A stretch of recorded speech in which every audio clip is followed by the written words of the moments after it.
The thing about catching your wife cheating is that it happens in reverse. First comes the sick certainty, then the evidence, and finally, if you're unlucky enough, the actual moment when you see them together. By the time I watched Helena grinding against Mark's spray-tanned abs through my smart doorbell camera, I'd already been empty inside for 3 weeks. Before we dive deeper into this story, I have one small request. Please subscribe, drop a like, comment, and hit that hype button to boost this channel so more people can discover these incredible Reddit stories. My name is Trevor Lane, and I'm a cybersecurity analyst for Meridian Tech in downtown Boston. I spend my days building digital walls to keep the bad guys out. Turns out, I should have been watching my own backyard. It was a Tuesday morning when everything started unraveling. I was sitting in our Brookline kitchen, nursing my third cup of coffee and watching Helena pose for her Instagram stories. She'd transformed our breakfast nook into a staged paradise. Artisanal croissants she'd never eat, flowers she'd throw away in an hour, and lighting equipment worth more than my car. "Babe, could you move?" Helena didn't look up from her phone. "You're creating shadows in my content." "Sorry." I shifted to the counter, watching her work.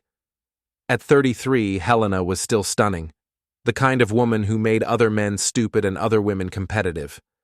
Her social media consulting business had exploded over the past year, turning our marriage into a backdrop for her authentic lifestyle brand. "I've got 3 client meetings today," she said, finally acknowledging my existence. "Then dinner with the girls. Don't wait up." "Which girls?" "Just some influencer friends. You wouldn't know them." Her tone had that edge it got whenever I asked questions about her work. "We're discussing a potential collaboration." I nodded, but something felt off. Helena had been having a lot of collaboration dinners lately. Always with people I wouldn't know. Always running late. Always coming home smelling like expensive cologne that definitely wasn't mine. My phone buzzed. A text from my neighbor Joe to everyone who mattered.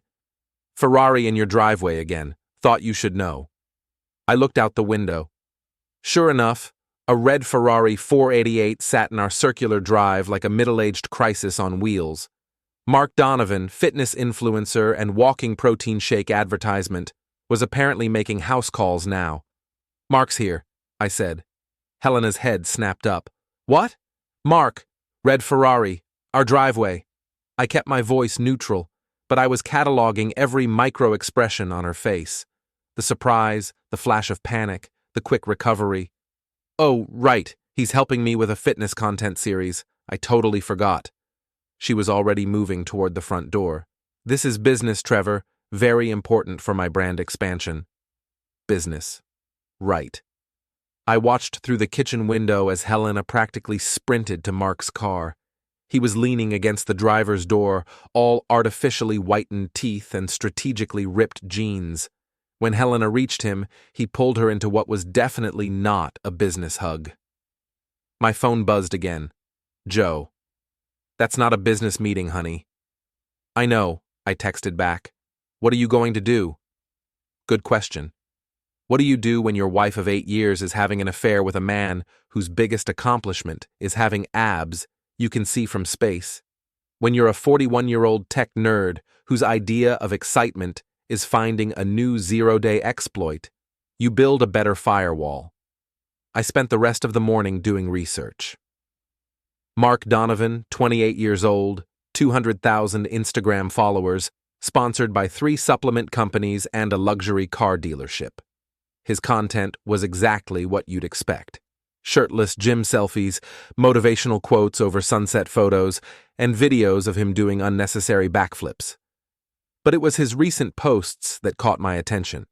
Subtle couple shots that didn't show faces. A woman's manicured hand holding a coffee cup in the background. Captions about finding someone who appreciates the finer things. All posted during times when Helena claimed to be in client meetings. I cross-referenced the timestamps with Helena's location data from our shared Apple account. Every single one of Mark's mysterious couple posts lined up perfectly with Helena's unexplained absences. My wife wasn't just cheating on me. She was helping her boyfriend create content about it. The front door opened around noon. Helena breezed in, looking flushed and slightly disheveled, her carefully styled hair now in a messy bun. "How was your business meeting?" I asked. "Productive." She didn't meet my eyes. Mark has some really innovative ideas about cross-platform engagement. "I bet he does." She finally looked at me, and for a second I saw something that might have been guilt. Then it was gone, replaced by the defensive irritation I'd been seeing more and more lately. "What's that supposed to mean?" "Nothing. Just seems like you two have a lot to discuss." "Trevor, I know you don't understand social media, but this is my career. Mark is helping me break into the fitness influencer space. It's a huge opportunity. And it requires meeting at our house because I wanted to show him our home gym setup for potential content." Helena's voice was getting sharper. "Is there a problem with me conducting business in my own home?" Our home gym. The room I'd converted from my home office so Helena could do her workout videos. The room with the lockable door and the soundproofing I'd installed to prevent echo in her content. "No problem at all," I said. "Just curious about the business model." Helena stared at me for a long moment, then shook her head. "I don't have time for your passive-aggressive bullshit today. I have real work to do." She disappeared upstairs, leaving me alone with the lingering scent of Mark's cologne and the growing certainty that my marriage was over. But ending a marriage and getting revenge on the people who destroyed it, those are two very different things. I pulled out my laptop and started planning. The first step in any good cybersecurity strategy is reconnaissance. Know your target, understand their weaknesses, map their digital footprint.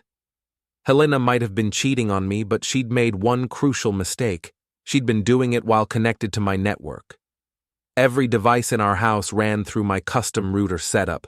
Every text, every call, every app notification got logged. I'd built the system to protect us from hackers, but it worked just as well for catching cheating wives. I spent the afternoon diving through data logs, and what I found was worse than I'd imagined. Helena and Mark had been communicating for months through encrypted messaging apps, but they'd been sloppy about it. Screenshots saved to cloud storage, location data enabled, even a few voice messages that made my stomach turn. But the real goldmine was Helena's phone backup. She'd been using our shared iCloud account, which meant every photo, every message, every deleted conversation was preserved on my secure server, including the video she'd sent Mark last week while I was at a conference in New York. I closed the laptop before I could watch it. Some things you can't unsee, and I needed to stay focused. This wasn't about my hurt feelings anymore. This was about making sure Helena and Mark understood that actions have consequences. My phone rang. "Joe." "You okay, honey? You've been quiet all day." "I'm fine, just processing some information." "Information like your wife screwing the supplement salesman?" I had to smile. Joe was 72 years old, a retired ICU nurse who'd moved in next door 5 years ago after her husband passed away. She had the observational skills of a detective and the discretion of a priest, unless you crossed someone she cared about. Something like that. "What do you need?" "I'm not sure yet, but when I figure it out, I might need an extra pair of eyes." "Honey, I've been waiting 8 months for you to wake up and smell the protein powder. Whatever you're planning, I'm in." That evening, Helena came downstairs dressed for her girls' dinner, in a black dress that cost more than most people's rent. She looked incredible, and for just a moment, I remembered why I'd fallen in love with her. Then I remembered the voice message she'd sent Mark yesterday, describing in explicit detail what she wanted to do to him in our bed. "Don't wait up," she said, checking her reflection in the hallway mirror. "Have fun with the girls." She paused at the door. "Trevor? Are we okay?" "Why wouldn't we be? You've been acting strange lately, distant." I looked at my wife, really looked at her, the woman I'd married, supported, loved unconditionally for 8 years. The woman who was about to go sleep with her boyfriend while I sat home like an idiot. "We're fine, Helena. Enjoy your collaboration." She kissed my cheek and left, her heels clicking on the marble foyer I'd paid for with overtime and weekend consulting gigs. I waited exactly 10 minutes, then opened my laptop and activated the tracking app on Helena's phone. She wasn't going to dinner with the girls. She was driving straight to Mark's luxury condo in Back Bay. Time to show them what happens when you mess with someone who builds firewalls for a living. The beautiful thing about modern technology is that everyone thinks they understand it, but nobody actually does. Helena believed she was being careful, using encrypted apps, deleting messages, meeting at Mark's place instead of ours. What she didn't understand was that I'd been monitoring our digital ecosystem since the day we got married. Not because I didn't trust her, because I didn't trust anyone else. Every smart device in our house, every app on our shared accounts, every digital footprint we created, it all flowed through systems I'd designed and controlled. Helena thought she was having a secret affair. In reality, she was starring in a surveillance operation that would have impressed the NSA. I spent Wednesday morning at my office in downtown Boston, pretending to work while actually building a comprehensive dossier on my wife's infidelity. My cubicle at Meridian Tech wasn't much to look at.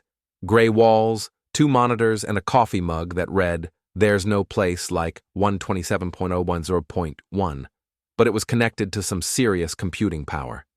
"You look like shit," said Ray Martinez, my boss and the closest thing I had to a friend at work. Ray was 55, built like a retired boxer, and had the kind of street smarts that complemented my technical skills perfectly. "Thanks for the pep talk. I'm serious. When's the last time you slept?" "Sleep is for people who don't have network security to maintain." Ray pulled up a chair. "Trevor, I've known you for 6 years. You're obsessive about work, but you're not stupid about it. This is different. What's going on?" I considered lying, but Ray had been through 2 divorces and had the scars to prove it. If anyone would understand, it was him. "Helena's cheating on me." Ray was quiet for a long moment. "You sure?" "I've got enough evidence to convict her in federal court." "Shit." Ray rubbed his face. "What are you going to do?" "I'm working on it."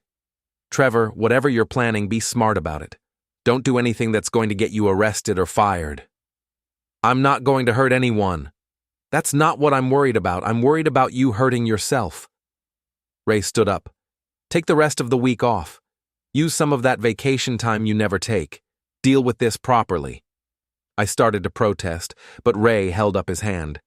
"That's not a request. Go home, talk to a lawyer, figure out your next move. But do it legally and do it smart." Ray was right, but he didn't understand the full scope of what I was dealing with. This wasn't just about divorce proceedings and asset division. Helena and Mark had humiliated me, treated me like I was too stupid to notice what was happening in my own house. They thought they were smarter than me. Time to prove them wrong.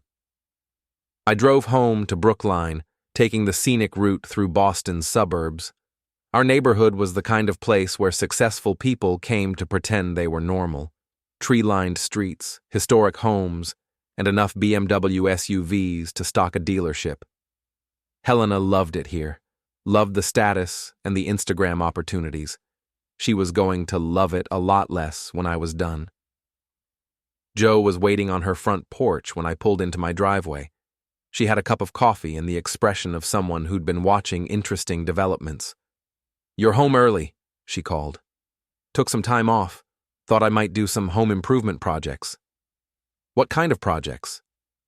"The kind that require careful planning and attention to detail." Jo smiled. "Need any help?" "Actually, yes. How do you feel about a little reconnaissance mission?" 20 minutes later, Jo and I were sitting in my kitchen, looking at printouts of Helena's digital communications. I'd redacted the most explicit content. Jo was like a grandmother to me, and some things couldn't be unseen, but there was still enough evidence to paint a clear picture. "Jesus, honey," Jo said, scanning the messages. "She's not even trying to hide it. That's what I thought. But look at the timestamps. Joe studied the data. These are all during business hours. She's been telling you she's working? Client meetings, collaboration dinners, content strategy sessions. I pulled up Helena's Instagram account on my laptop, and she's been documenting the whole thing. Helena's feed was a masterclass in deceptive storytelling. Photos of expensive dinners captioned as business meetings. Workout videos clearly filmed in Mark's home gym described as trying out new fitness spaces. Even a few couple shots that didn't show faces tagged as grateful for new partnerships. She's been flaunting it, Joe said, making you look like a fool to anyone paying attention. That's the part that really pisses me off. The cheating is one thing, but the public humiliation, making me into a cuckold for her social media audience? Joe patted my hand. What's the plan? I opened a new document on my laptop and started typing. Phase 1. Documentation. I need comprehensive evidence of everything. The affair, the lies, the financial impact of her using our money to fund her relationship with Mark. Phase 2. Isolation. Helena's social media empire depends on her image as the perfect wife living the perfect life. When that image crumbles, so does her business. Phase 3. Exposure. Helena and Mark want to play games? Fine. But they're going to play by my rules now. Joe was quiet for a moment. Trevor, I know you're hurt, but be careful. Revenge has a way of consuming people. This isn't about revenge. It's about consequences. What's the difference? Revenge is emotional. Consequences are logical. I showed Joe the financial records I'd pulled from our joint accounts.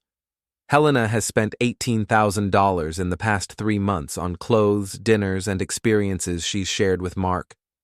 Money from our joint account that was supposed to go toward the house renovation. She's been funding her affair with your money? Our money. But I'm the only one who's been contributing to it. I pulled up our bank statements.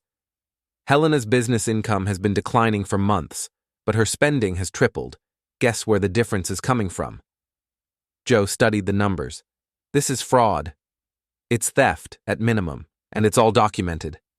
I closed the laptop. Helena thinks she's been clever, but she's actually been building the case against herself. My phone buzzed. A text from Helena. Working late tonight, another collaboration dinner. Don't wait up. I showed Joe the message, then pulled up the tracking app. Helena's phone was at Mark's condo.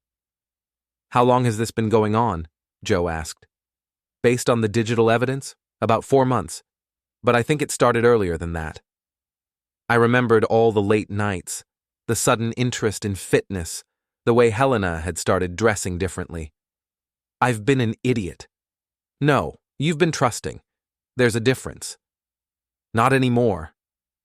I spent the rest of the afternoon building what I privately called the case against Helena Lane. Financial records, communication logs, location data, social media analysis, everything organized and cross-referenced like a federal investigation. But the smoking gun came from an unexpected source.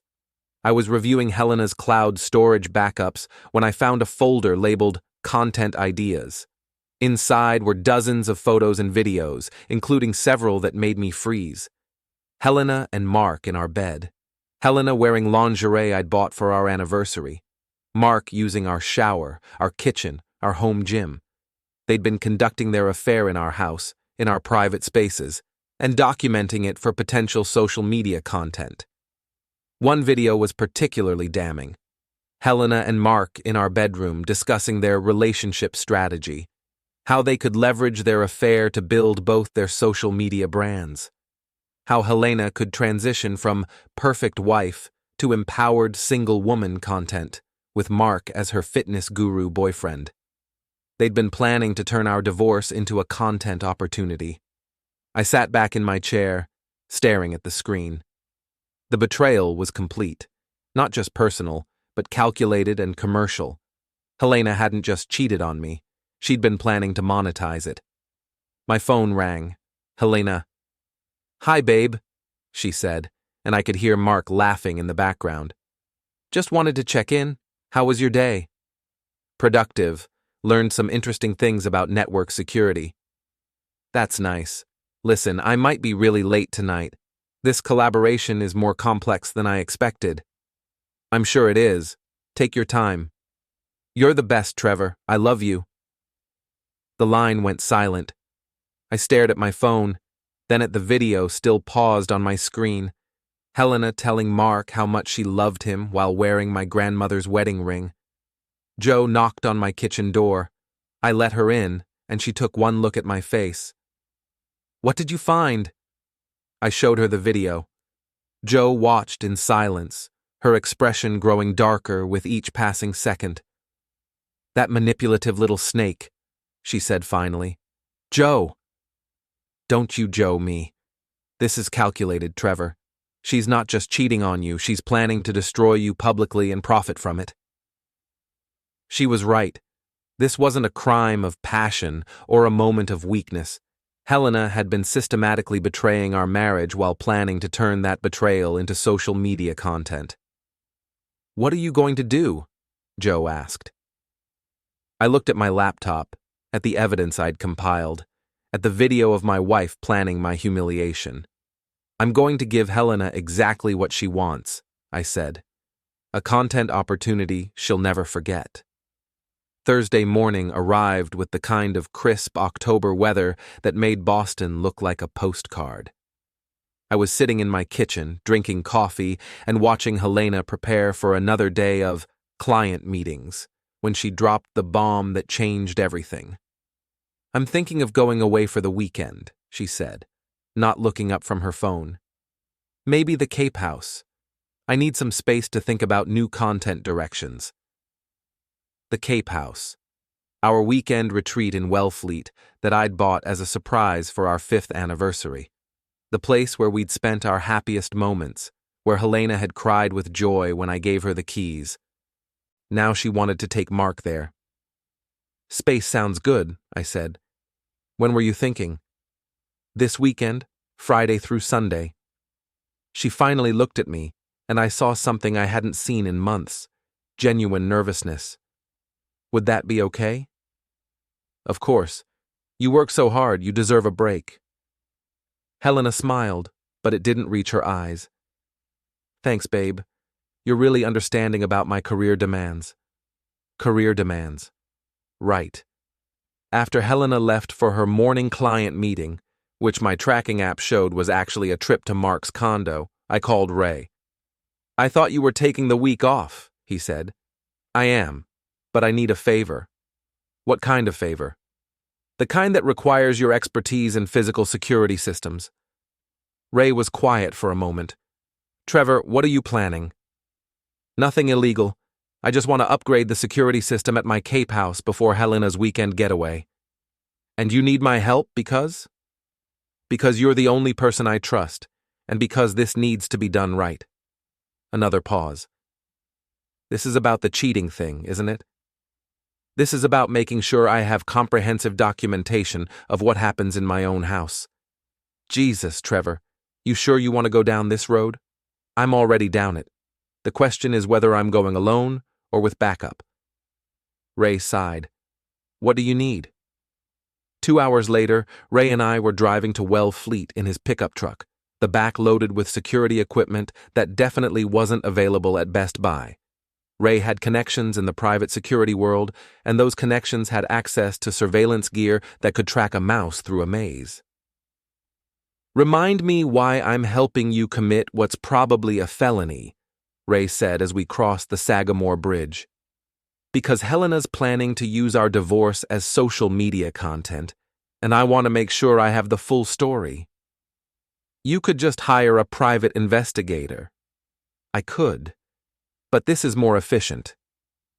The Cape House sat on 2 acres of private land, surrounded by pine trees and connected to the main road by a winding gravel driveway.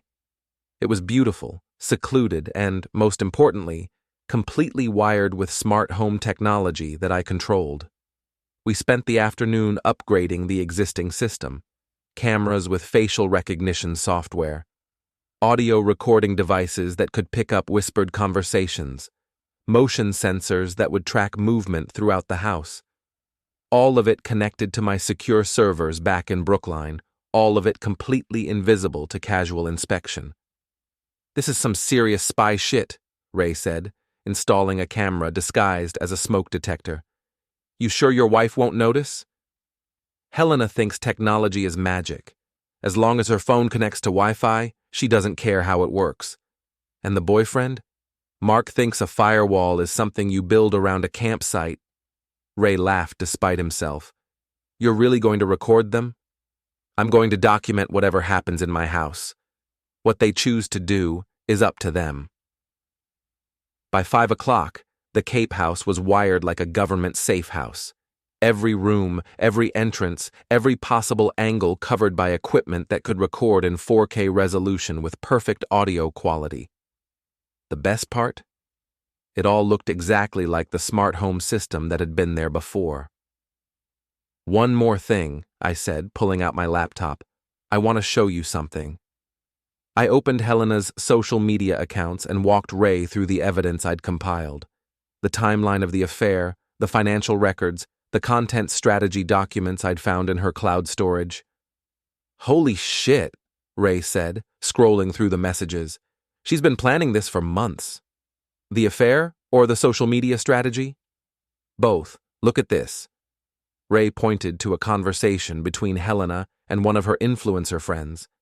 She's been asking for advice on how to handle relationship transitions for her brand. This isn't just cheating, it's business development. That was the moment I knew I was doing the right thing. Helena hadn't just betrayed our marriage. She'd turned our relationship into market research for her social media empire. We drove back to Boston in comfortable silence, both of us processing what we'd accomplished.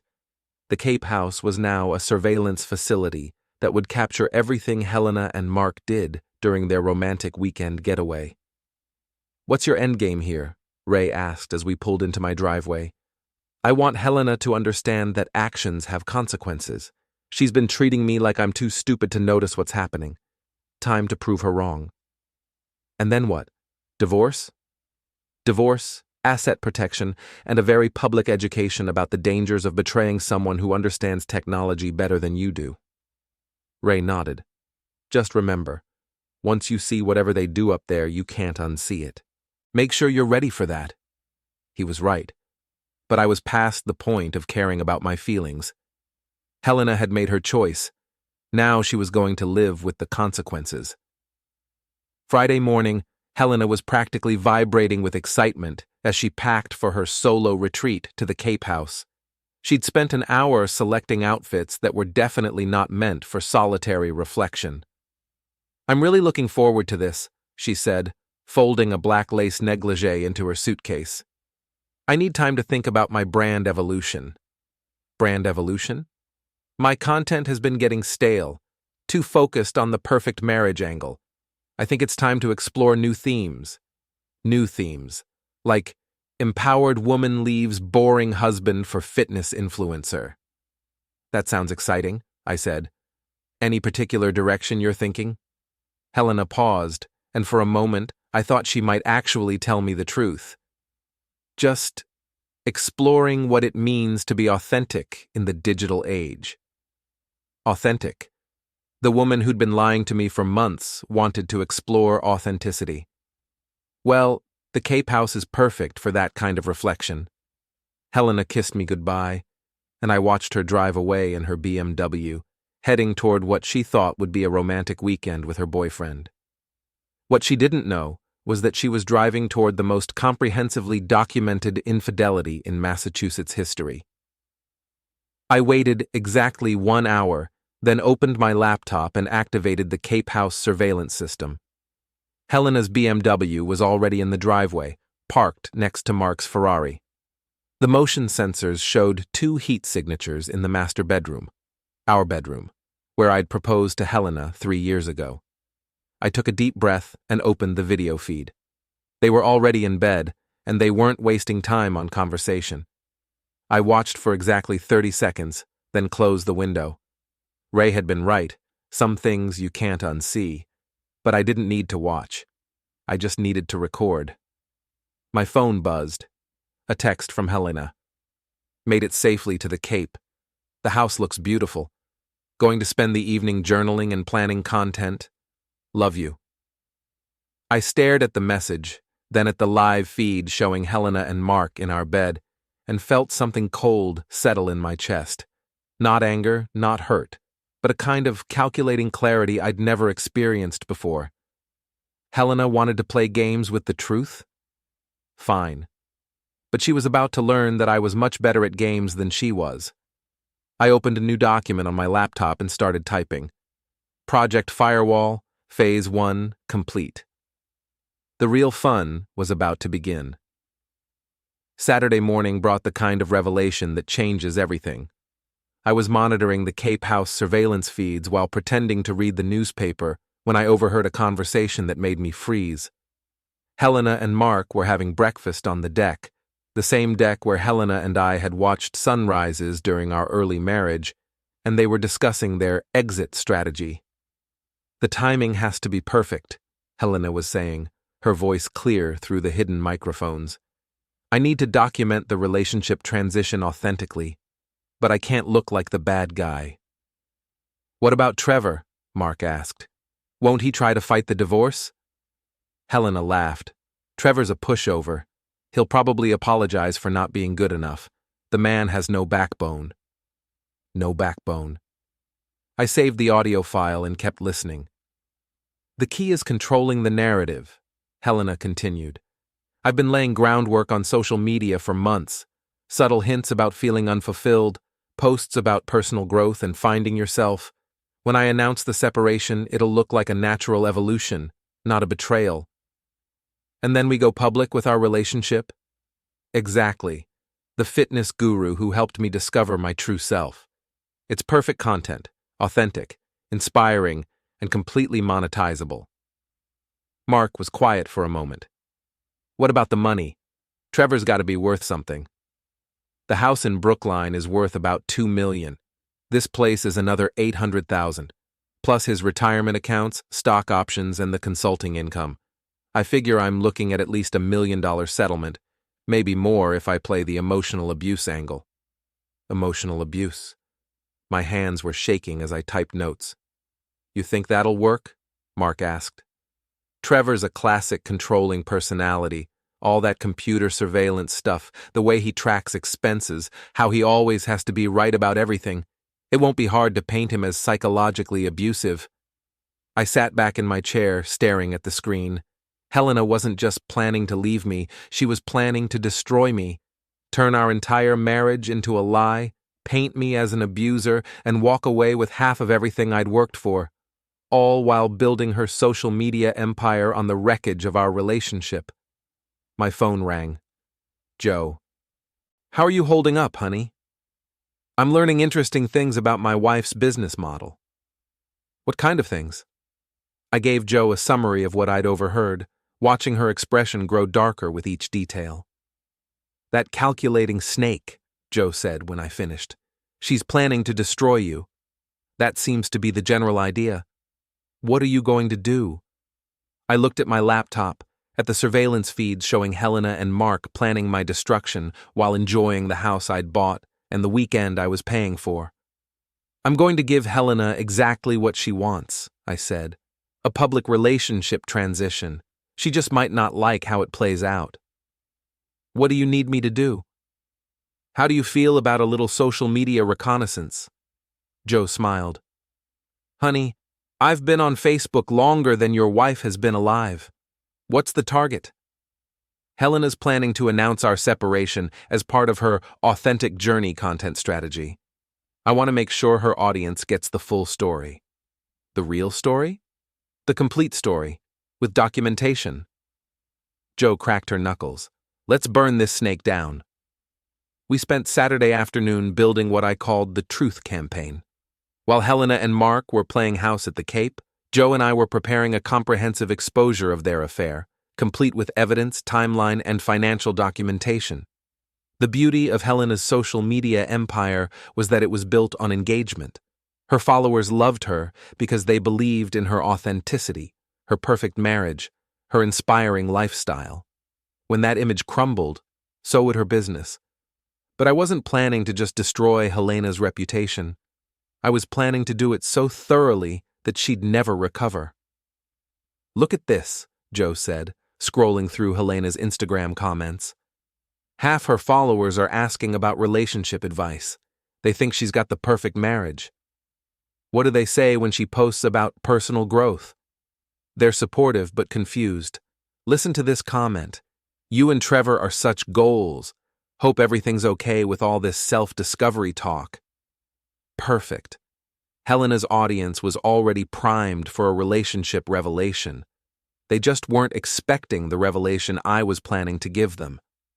Sunday evening, Helena came home from her solo retreat, glowing with what she probably thought was inner peace, but was actually just good connection and successful planning.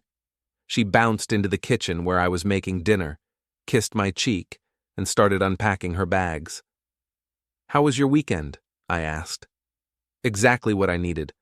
So much clarity about my life direction. Helena pulled out her phone and started scrolling through photos. "I got some amazing content. The light at the Cape House is incredible for photography."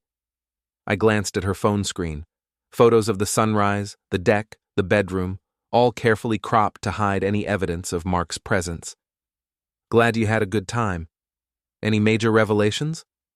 Helena paused, and I could see her calculating how much to reveal. "Just thinking about authenticity, about being true to yourself even when it's difficult. Sounds like the beginning of a major life change." "Maybe." Helena looked at me carefully. "Would that scare you?" "Change is part of life. I'm adaptable." Helena smiled, but there was something predatory in it. "I love that about you, Trevor. You're so understanding." Understanding? Right. That night, after Helena fell asleep, I reviewed the weekend's surveillance footage. 3 days of comprehensive documentation showing Helena and Mark planning my destruction while having affair in my bed, eating my food, and using my house as a backdrop for their affair. But the most damning evidence came from Sunday morning, when Helena had called one of her influencer friends to discuss relationship transition strategies. "I'm thinking of doing a series about discovering your authentic self," Helena had said. "The perfect marriage image has been great for engagement, but I think there's more growth potential in the empowered single woman space." "What about Trevor?" her friend had asked. "Trevor's served his purpose. He gave me stability while I built my brand, but now I need something more dynamic. Mark brings energy, excitement, and cross-platform opportunities." Served his purpose. I was a business asset that had outlived its usefulness. I closed the laptop and sat in the dark, thinking about Helena sleeping upstairs in our bed, dreaming about her new life with Mark and her evolved social media strategy. She wanted authenticity? Fine. I was about to give her the most authentic experience of her life. Monday morning, I called in sick to work and spent the day preparing for what I privately called Operation Full Disclosure. Helena thought she could control the narrative of our relationship's end, but she'd made one crucial mistake. She'd forgotten that I was better at information warfare than she was. By noon, I had everything I needed: a comprehensive dossier of Helena's affair, financial records showing her theft from our joint accounts, and video evidence of her planning to frame me as an abusive husband. But the coup de grace was the social media strategy document I'd found in Helena's cloud storage. A detailed plan for monetizing our divorce, complete with content calendars, sponsorship opportunities, and projected revenue from her relationship transition story arc. Helena had turned our marriage into a business plan. Now I was going to turn her betrayal into a case study. My phone buzzed, a text from Helena. "Working late again tonight. Big client presentation tomorrow. This could be huge for my career." I checked the tracking app. Helena was at Mark's condo. "Good luck with the presentation," I texted back. "I know you'll give them exactly what they're looking for." Helena had no idea how right she was about to be. Tuesday morning brought the kind of nervous energy that comes before a major operation. Helena was fluttering around the kitchen, preparing for what she claimed was the biggest client presentation of her career. She'd spent an hour on her makeup and chosen an outfit that screamed, "Successful businesswoman with a secret." "Wish me luck," she said, kissing my cheek before heading to the door. "You won't need it. I'm sure your presentation will be unforgettable." Helena paused, studying my expression. "You're in a good mood today. Just excited to see how things develop." She smiled uncertainly and left, her heels clicking on the marble foyer I'd paid for with 5 years of overtime and weekend consulting gigs. I waited exactly 10 minutes, then opened my laptop and began executing Operation Full Disclosure. The first phase was simple: documentation delivery. I'd spent Monday night preparing a comprehensive package of evidence showing Helena's affair, her theft from our joint accounts, and her plan to frame me as an abusive husband. Copies went to my lawyer, my accountant, and, most importantly, to the private investigator I'd hired to make everything legally bulletproof. But the real masterstroke was the social media component. Helena had built her empire on authenticity and engagement. Her followers trusted her, looked up to her, wanted to live her perfect life. When that perfect life was revealed as a carefully constructed lie, the backlash would be swift and merciless. I'd created a burner Instagram account called Behind the Influencer and spent the weekend building a following by posting anonymous exposés of fake social media personalities. Nothing illegal, nothing defamatory, just well-researched revelations about the gap between online personas and reality. By Tuesday morning, the account had 12,000 followers and a reputation for devastating accuracy. Helena's post was already scheduled. My phone rang. "Ray, please tell me you're not about to do something stupid," he said. "Define stupid. Anything that's going to get you arrested, fired, or sued. I'm not breaking any laws. I'm just sharing information." "What kind of information?" "The kind that Helena's been sharing with Mark for the past 4 months. Except I'm sharing it with a wider audience." Ray was quiet for a moment. "Trevor, once you do this, you can't take it back. Are you sure you want to go nuclear?" I thought about Helena's voice on the surveillance recording, calling me a pushover with no backbone, about her plan to paint me as abusive, about the way she'd laughed when Mark asked if I'd fight the divorce. She made her choice, Ray. Now she gets to live with the consequences. What do you need from me? Just be ready to provide character references when this gets messy. It's going to get messy? Ray, when this is over, Helena's going to wish she'd just asked for a divorce like a normal person. I hung up and opened the Behind the Influencer account. Helena's exposé was scheduled to go live at exactly 2 p.m., right in the middle of her client presentation, which my tracking app showed was actually happening at Mark's condo.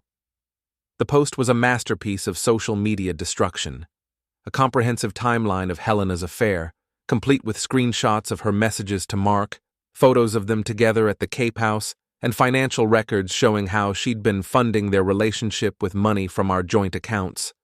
But the real eliminator was the audio recording from Saturday morning, where Helena discussed her plan to frame me as abusive and monetize our divorce for social media content.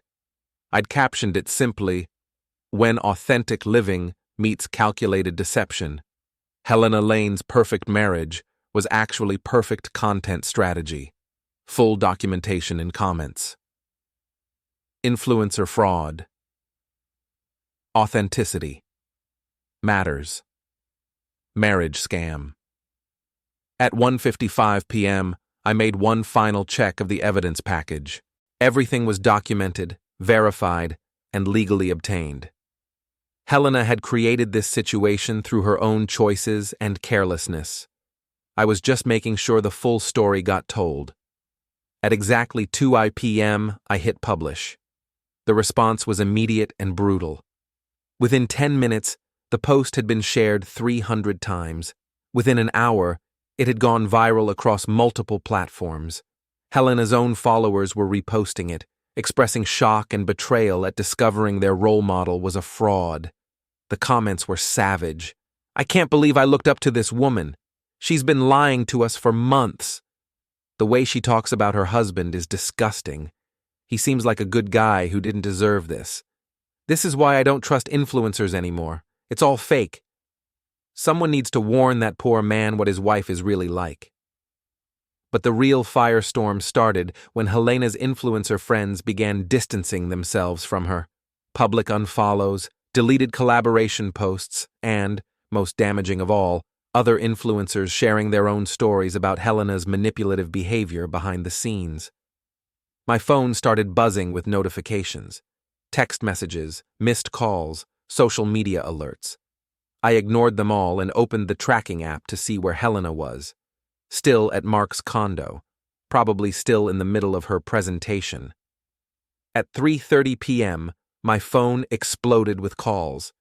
Helena, calling over and over, her messages getting increasingly frantic. "Trevor, what the hell is happening? My phone is blowing up with crazy messages about some Instagram post. People are calling me a fraud and a cheater. Trevor, please call me back. This is insane. I don't know what's going on, but we need to talk immediately." I let them all go to voicemail. At 4 p.m., Joe knocked on my door. She was grinning like she'd won the lottery. "Holy shit, Trevor. Have you seen social media today?" I might have glanced at it. Helena's getting absolutely destroyed. It's everywhere. Instagram, Facebook, Twitter, TikTok. Someone even made a reaction video that's got 500,000 views already. Joe showed me her phone. The Behind the Influencer post had been shared over 10,000 times, and the hashtag #ShoeHelenaLaneExposed was trending in Boston. "Look at her Instagram," Joe said. "She's losing followers by the hundreds, and the comments. Jesus, Trevor, these people are pissed." I looked at Helena's most recent post, a carefully staged photo of her morning coffee with a caption about embracing authenticity in all aspects of life. The comments were brutal. "Authentic? You've been lying to us for months. How's that authenticity working out with your boyfriend? Poor Trevor. He deserves so much better than you. Delete your account. You're done." This is what happens when fake people get exposed. Helena had turned off comments, but it was too late. The damage was done. At 5 p.m., Helena's BMW screeched into our driveway. I watched through the window as she stumbled out of the car, her perfect makeup streaked with tears, her professional outfit wrinkled and disheveled. She burst through the front door like a hurricane. "Trevor, what the hell did you do?" I looked up from my laptop, where I was watching her follower count plummet in real time. "I'm not sure what you mean. Don't play dumb with me. That Instagram post, those recordings, how did you—" She stopped, her eyes widening as the implications hit her. "You've been spying on me. I've been protecting our digital assets. It's part of my job. This is illegal. You can't record people without their consent. Actually, I can record anything that happens in my own house. Massachusetts is a two-party consent state for phone calls, but there's no expectation of privacy in someone else's home." Helena stared at me, her face cycling through emotions, rage, fear, calculation. "You bastard, you planned this." "I documented it. You planned it." I turned my laptop around so she could see her Instagram account. "Looks like your authenticity campaign is really taking off. Down to 80,000 followers and falling." Helena looked at the screen and started crying, not the pretty tears of her social media posts, but ugly, desperate sobs. "You've ruined me," she whispered. "No, Helena, you ruined yourself. I just made sure people knew about it." She looked at me with an expression I'd never seen before, pure hatred mixed with something that might have been respect. "You're not the man I married." "No," I said, closing the laptop. "I'm better." Helena stood there for a long moment, then turned and walked upstairs. I heard her moving around in our bedroom, opening drawers and closets. 20 minutes later, she came back down with 2 suitcases and her laptop bag. "I'm staying at a hotel tonight. We'll talk when I figure out how to fix this." "There's nothing to fix, Helena. This is who you really are. Now everyone else knows it too." She paused at the door, looking back at me one last time. This isn't over. Yes, it is. Helena left, her heels clicking on the marble foyer for what I knew would be the last time. I sat in the quiet house, watching the sun set through the kitchen window, and felt something I hadn't experienced in months. Peace. My phone buzzed. A text from an unknown number. This is Mark. We need to talk. I smiled and typed back. No, we really don't. But I was wrong. We definitely needed to talk, just not in the way Mark was expecting. Wednesday morning arrived with the kind of chaos that comes after you've detonated a nuclear bomb in someone's life. My phone had been buzzing all night with calls from reporters, social media influencers, and random strangers who'd seen the Helena Lane exposé. I'd turned off notifications around midnight and slept better than I had in months. Helena's social media empire was in complete collapse. Her Instagram account had lost over 30,000 followers overnight. Her brand partnerships were being canceled, and the hashtag #BoughtAHelenaLaneExposed was trending nationwide. The woman who'd built her career on authenticity had been revealed as a fraud, and the internet was having a field day. But the real entertainment was just beginning. I was drinking my morning coffee when Mark's Ferrari roared into my driveway. He got out of the car like he was storming a beach, all aggressive posture and manufactured confidence. This should be interesting. The doorbell rang. I took my time answering it. Mark stood on my front porch, wearing a tank top that showed off his artificially enhanced physique and an expression that suggested he thought intimidation was a viable strategy. We need to talk, he said. No, we really don't. You've destroyed Helena's career. You've destroyed her life. Helena destroyed Helena's life. I just documented it. Mark stepped closer, apparently thinking his protein powder-fueled bulk would impress me. You think you're smart, don't you? Hiding behind your computers and your surveillance equipment like some kind of creepy stalker. I think I'm thorough. There's a difference. You recorded us without permission. That's illegal. Actually, it's not. But Helena's theft from our joint accounts is. Her plan to commit perjury in divorce proceedings is. Her fraud against her social media sponsors is. I smiled. Would you like me to continue? Mark's face was turning red. You can't prove any of that. I can prove all of it. Audio recordings, video evidence, financial records, digital communications. Helena was very thorough in documenting her own crimes. She loves me, Mark said, as if that was somehow relevant. She loves your social media following and your potential for cross-platform brand synergy. I have recordings of her explaining it in detail. Mark stared at me, his artificially whitened teeth clenched. You're pathetic. No wonder she wanted a real man. A real man who drives a leased Ferrari and lives in a rented condo? A real man whose biggest accomplishment is having visible abs? I laughed. Mark, you're a prop in Helena's content strategy. She's been using you to build her brand, and you're too stupid to realize it. That's not true. It's completely true. Helena's been planning to dump you as soon as she establishes herself as an empowered single woman influencer. I have the emails where she discusses it with her business manager. Mark's expression shifted from anger to confusion. What emails? I pulled out my phone and opened one of Helena's cloud storage files. Would you like me to read them to you? They're quite illuminating about your role in her business plan. Mark read the email thread in silence, his face growing pale as he processed Helena's clinical discussion of their relationship as a temporary marketing strategy. She said she loved me. Helena says a lot of things. Most of them are lies designed to get what she wants. Mark looked at me with something that might have been respect. You really planned this whole thing, didn't you? I planned to protect myself from a woman who was stealing my money to fund an affair while planning to frame me as an abuser. Everything else was just Helena being Helena. Mark was quiet for a long moment, staring at his Ferrari like it might provide answers. What happens now? He asked. Now you go back to your regularly scheduled life of posting shirtless gym selfies and pretending protein powder is a personality trait. Helena goes back to, well, actually, I'm not sure what Helena does now that her social media career is over. And you? I go back to being a cybersecurity analyst who learned a valuable lesson about firewalls. Mark nodded slowly, then walked back to his Ferrari. He paused at the driver's door. For what it's worth, I'm sorry about Helena. She really did a number on both of us. The difference is, I saw it coming.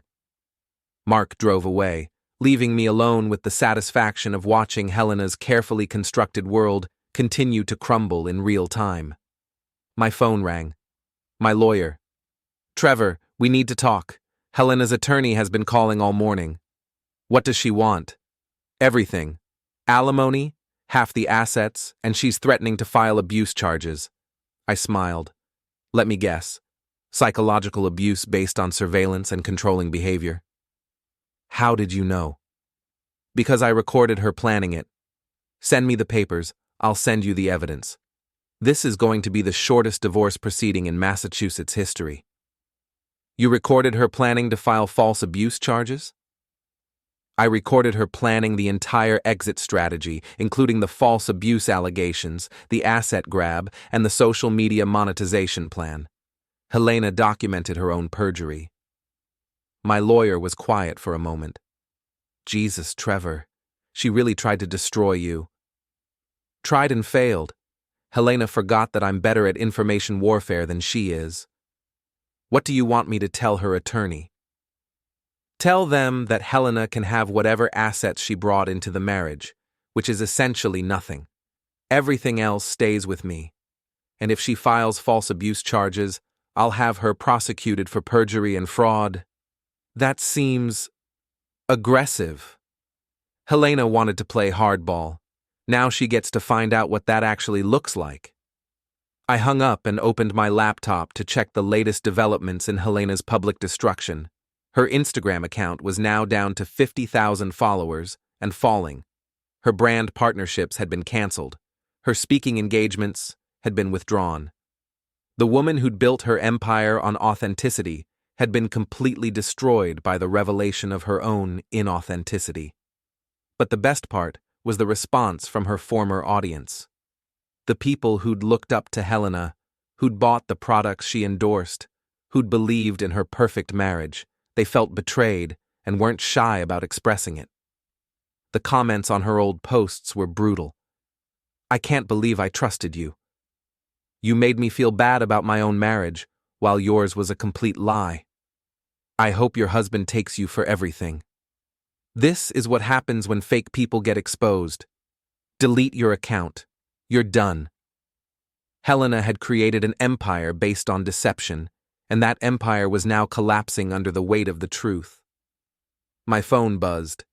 A text from Joe. Turn on Channel 5. Helena's giving an interview. I found the remote and switched to the local news. There was Helena, sitting in what looked like a hotel room, her eyes red from crying, her perfect makeup replaced by the kind of desperation that comes from watching your entire life implode. I want to address the allegations that have been made against me, she was saying. My marriage has been difficult for a long time. My husband is a controlling person who monitored my every move, tracked my location, and recorded private conversations without my knowledge. The reporter nodded sympathetically. That must have been very difficult to live with. It was psychological abuse. I felt trapped, isolated, unable to be myself. When I finally found the courage to seek companionship elsewhere, Trevor retaliated by violating my privacy and destroying my career. I laughed out loud. Helena was actually going through with the abuse narrative, even though I had recordings of her planning it. What do you say to people who claim you were stealing money from joint accounts to fund an affair? The reporter asked. Those accounts were mine as much as his. I was using our money to build a business that would benefit both of us. Trevor has twisted that into something sinister because he can't accept that I was successful. Successful. Right. The interview continued for another 10 minutes. with Helena painting herself as a victim of domestic abuse who'd been destroyed by a vindictive husband. It was a masterful performance, if you didn't know she was lying about every single detail. But I had something better than the truth. I had proof. I opened my laptop and uploaded a new post to the Behind the Influencer account. The complete audio recording of Helena planning her abuse allegations, complete with timestamps and context. The caption read, "Helena Lane claims she was a victim of abuse. Here's the audio of her planning those false allegations. Judge for yourself." Helena Lane exposed. False allegations. Perjury evidence. Within an hour, the audio had been shared 10,000 times. The local news station that had interviewed Helena was forced to issue a correction. Helena's credibility, what little remained of it, was completely destroyed. My phone rang. "Helena." "You bastard!" she screamed. "You're destroying my life!" "No, Helena. You destroyed your life. I'm just making sure everyone knows about it. I'll sue you for everything you're worth." "With what money? Your social media career is over, your brand partnerships are canceled, and your legal fees are going to bankrupt you. But please, try to sue me.